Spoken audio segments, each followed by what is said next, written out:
Hello, everyone, and welcome back to the recipe of the week. This week, I was reading a story to my students.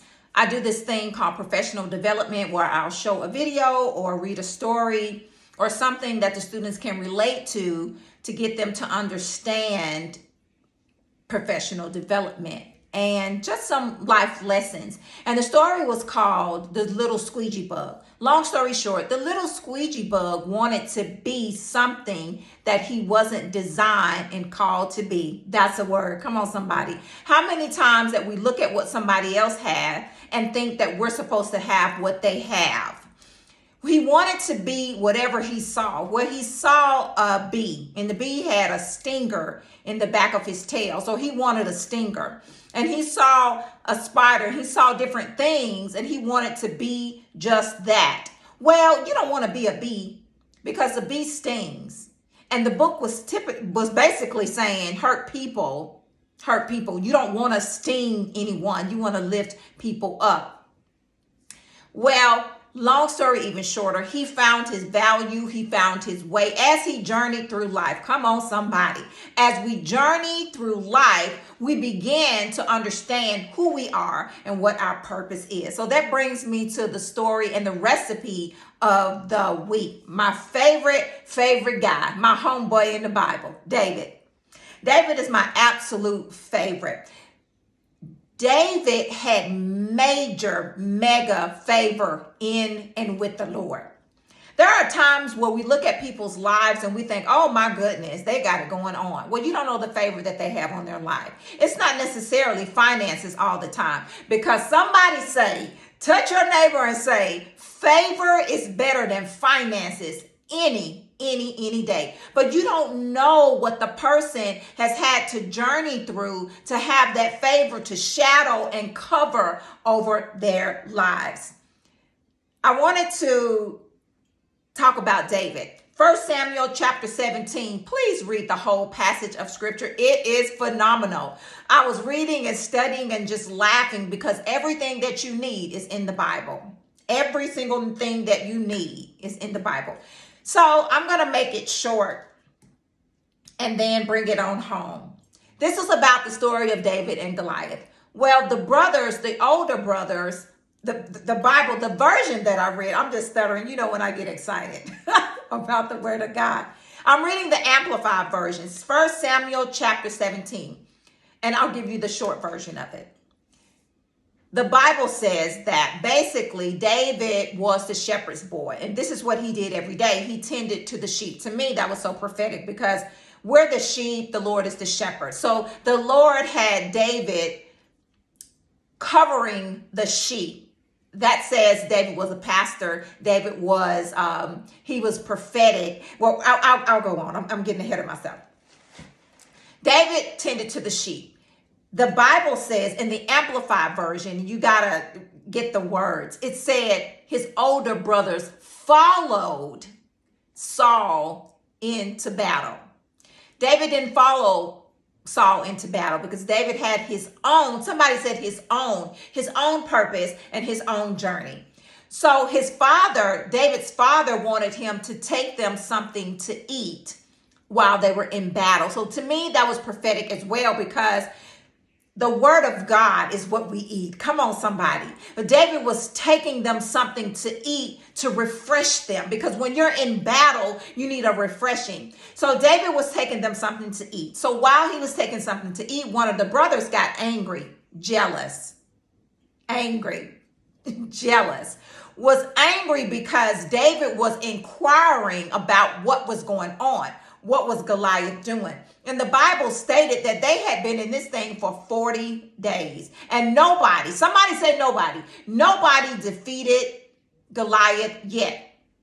So David went on about his business, doing what the father said to do. That's obedience. Come on, somebody.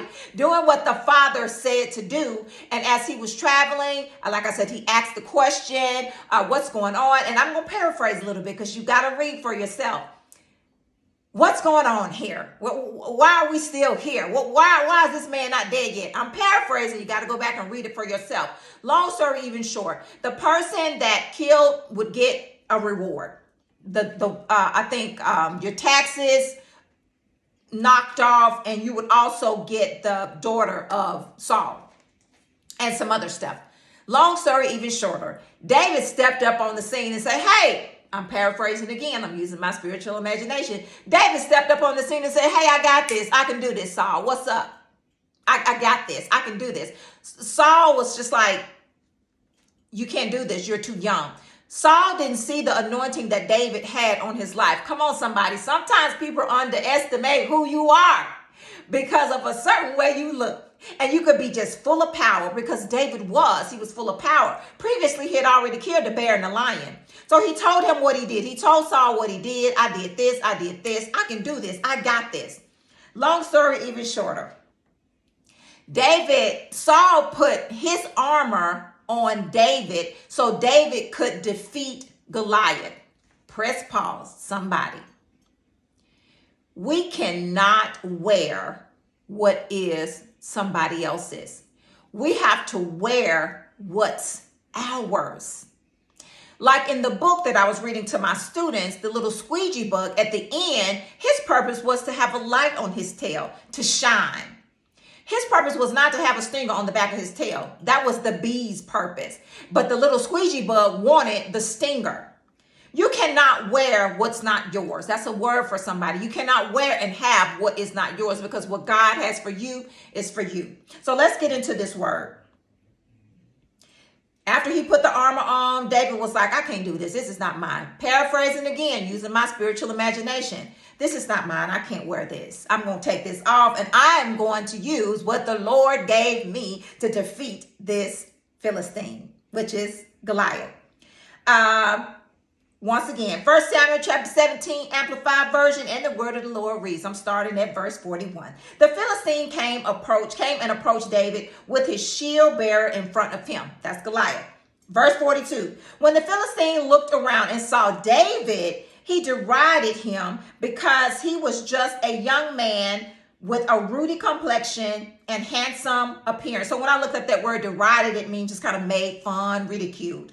Verse 43, the Philistine said to David, I am a dog. Am I a dog that you come to me with shepherd's staff? And the Philistine cursed David by his gods. The Philistine also said to David, come to me, and I will give you your flesh to the birds of the sky and the beasts of the field.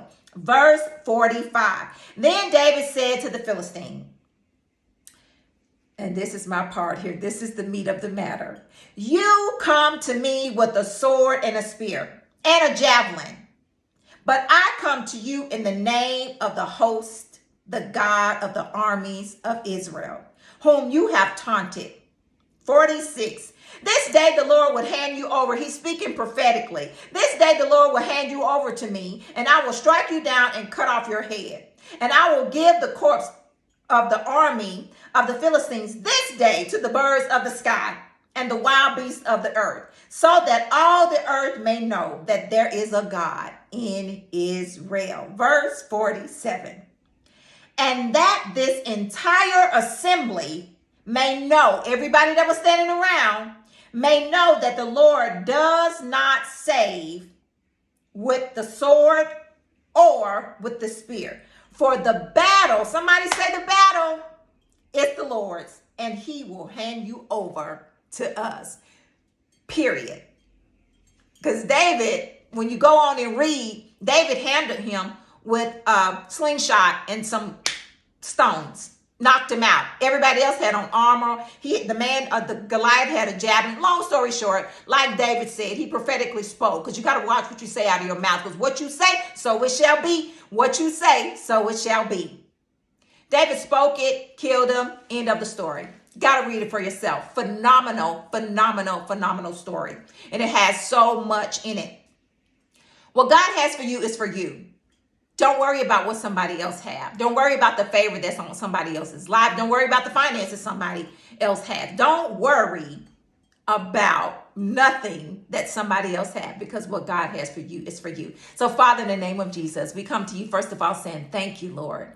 Thank you, Lord God, for the favor and the anointing that you put on our lives as individuals. God, thank you that everybody has a purpose and we will use it. God, thank you that you are God, and help us to have a great and amazing week this week. In Jesus' name, amen.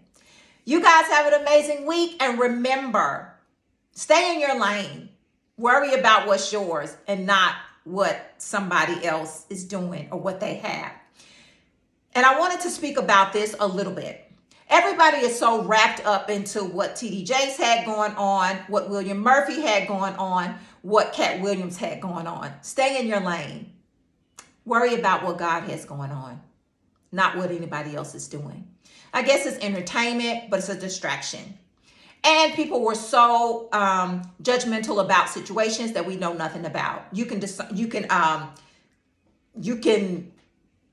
look and say what the people are saying, or speculate. Thank you, Lord, speculate. But if you wasn't there, you don't know. And if it is the case, or if it's not the case, God is the judge and not us.